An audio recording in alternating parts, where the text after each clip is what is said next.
नमस्ते, मेरा नाम आशीष दीक्षित है और आप इस वक्त इंडिया न्यूज़ का डिजिटल प्लेटफॉर्म देख रहे हैं। आप एग्जिट पोल आ चुके हैं। गुजरात, हिमाचल में चुनाव हुआ, उसके एग्जिट पोल आप देख रहे होंगे टीवी चैनल्स पर। दिल्ली एमसीडी के भी एग्जिट पोल आप टीवी चैनल्स पर देख रहे होंगे। हम बात करेंगे यूपी की। यूपी में उपचुनाव हुए, बड़ा कांटे का मुकाबला देखा गया। चुनाव प्रचार धुआंधार, योगी आदित्यनाथ प्रचार में उतरे और समाजवादी पार्टी की तरफ से डिंपल यादव को जिताने के लिए अखिलेश यादव, पूरा कुनबा यादव कुनबा एक हो गया। रामपुर में आजम खान अपने विरोधियों पर निशाना साधते दिखाई दिए। सबसे खास बात ये कि आजम खान मंच से पुलिस किनारे लगवाते दिखाई दिए। खतौली सीट, जो मुजफ्फरनगर सीट है जहां दंगे हुए 2014 में सभी ने देखे, उस पर जो विवादित बयान दिया उसकी वजह से विधायक जी की, वहां पर भी उपचुनाव हुए। मतदान लेकिन बहुत ही धीमा रहा। तीनों ही सीट पर मतदान बेहद धीमा दिखाई दिया। मैनपुरी में करीब 60% वोटिंग कम हुई है इस बार। ये क्या मायने देती है, क्या मायने देखती है, इससे क्या मायने निकल रहे हैं? रामपुर में 25% वोटिंग कम हुई है। इसी तरह खतौली सीट पर करीब 13 से 14% वोटिंग कम हुई है। सबसे पहले मैं आपको आंकड़े बता देता हूं कि रामपुर मैनपुरी लोकसभा उपचुनाव जो हुआ है, रामपुर में विधानसभा चुनाव हुआ है और खतौली में भी विधानसभा उपचुनाव हुआ है, तो वहाँ पे वोटिंग परसेंट टेस्ट क्या रहा। मैं आपको बता दूं कि जो रामपुर है, रामपुर की बात सबसे पहले करते हैं। रामपुर में मात्र 31.22% वोट डाले गए हैं, यानी कि वोटर घर से निकला ही नहीं। सिर्फ 31.22% वोट डाले गए वहाँ पर। इसी तरीके से बात करें तो पिछली बार रामपुर में कितना वोट हुआ था, 2000 अभी जो चुनाव हुआ, विधानसभा चुनाव जो हुआ, उसमें 56.4% वोट वहाँ डाले गए थे। ये करीब 25.18% वोट वहाँ पर कम पड़े हैं। यानी कि रामपुर सीट पर ये जो कम वोटिंग हुई है, ये किसके पक्ष में जा रही है?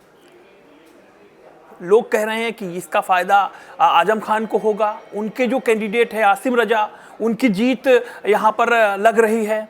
लेकिन जो वहाँ पर बीजेपी कैंडिडेट हैं, बीजेपी कैंडिडेट का नाम जो है वो है आकाश सक्सेना। लोग कह रहे हैं कम वोटिंग हुई है और जिस तरीके से लोग निकलना नहीं चाहते, वोट नहीं करना चाहते, इसका फायदा बीजेपी को भी हो सकता है। और बीजेपी रामपुर जो आजम खान का गढ़ है, वहाँ पर इस बार कमल खिला सकती है, लेकिन बहुत मुश्किल है क्योंकि वोटिंग परसेंट बहुत ही कम हुआ है। अब बात करते हैं खतौली सीट की। खतौली सीट जो है मुजफ्फरनगर में आती है खतौली, और यहाँ पर जो वोटिंग हुई है, ये वोटिंग हुई है 56.4% वोटिंग हुई है यहाँ पर। और पिछली बार यहाँ पर करीब 69% वोटिंग हुई थी। 69.77% की बात कर रहा हूँ मैं, 7% वोट हुआ था वहाँ पे, और करीब 13% वोट वहाँ पर कम पड़े हैं। यहाँ पर जो है जो विधायक थे, उनकी वाइफ जो है राजकुमारी सैनी यहाँ पर चुनाव लड़ रही हैं।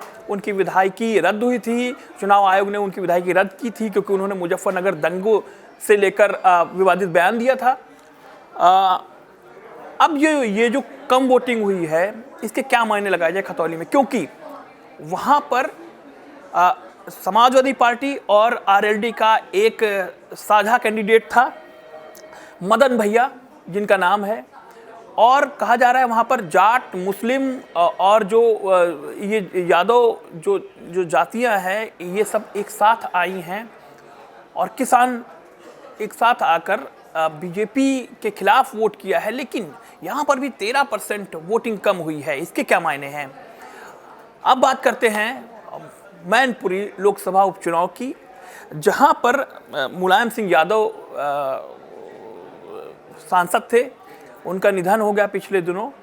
अब यहाँ पर डिंपल यादव चुनाव मैदान में हैं और उनके सामने बीजेपी कैंडिडेट जो हैं वो रघुराज शाक्य हैं, जो एक ज़माने में समाजवादी पार्टी में ही थे। फिर वो शिवपाल की पार्टी जो प्रस्ताव बनाई शिवपाल ने, उसमें गए। उसके बाद फिर वो वहाँ से होते हुए बीजेपी में गए।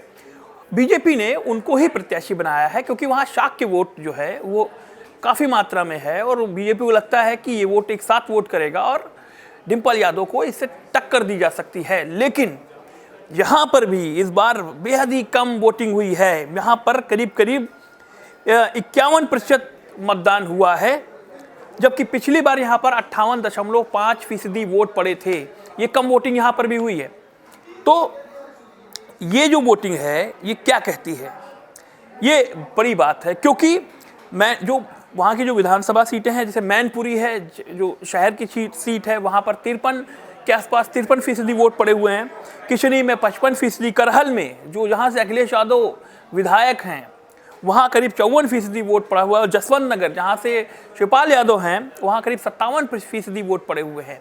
तो ये जो गणित है कि वोटिंग कम हुई है, इसका फ़ायदा किसको होगा, ये बड़ा सवाल है। और यूपी की जनता ये जानना चाहती है कि क्या अगर मैनपुरी में समाजवादी पार्टी जीतती है और अखिलेश यादव इस सीट को बचा कर ले जाते हैं और अपनी शाख, अपने परिवार की शाख, पॉलिटिकल जो उनकी शाख है, पत्नी को लोकसभा ले जाते हैं, तो ये रहेगी, क्योंकि 2024 का चुनाव बेहद ही करीब है और बीजेपी फुल फ्लैश चुनाव लड़ेगी। और ये मैसेज जाएगा यहाँ से कि देखिए समाजवादी पार्टी का जो गढ़ था, मैनपुरी जो यादव बेल्ट थी, वहाँ पर भी हमने इनको हरा दिया। तो जो 75 सीटें हैं यूपी की, जो अगला लोकसभा चुनाव 2024 में होगा, तो एक मैसेज जाएगा यहाँ से। सेमीफाइनल कहा जा रहा है 2024 का मैनपुरी का चुनाव। वही बात रामपुर में भी लागू होती है। रामपुर में आजम खान है, आजम खान के गढ़ में आजम खान के कैंडिडेट को, आसिम रजा को हराना बीजेपी के लिए बहुत बड़ी बात होगी।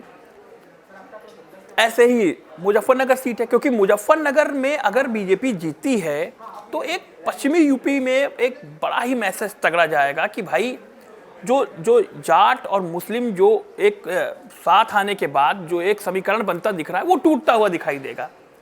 तो ये सब कुछ निशाना, मतलब सेमीफाइनल कहते हैं, सत्ता का सेमीफाइनल अगर 2024 का बोले तो यूपी में जो 75 सीटें हैं वो बिल्कुल साफ साफ दिख रहा है कि अगर ये चुनाव में समाजवादी पार्टी तीनों सीटें जीतती हैं तो उसके क्या मायने होंगे, और अगर बीजेपी तीनों सीटें जीतती है तो उसके क्या मायने होंगे।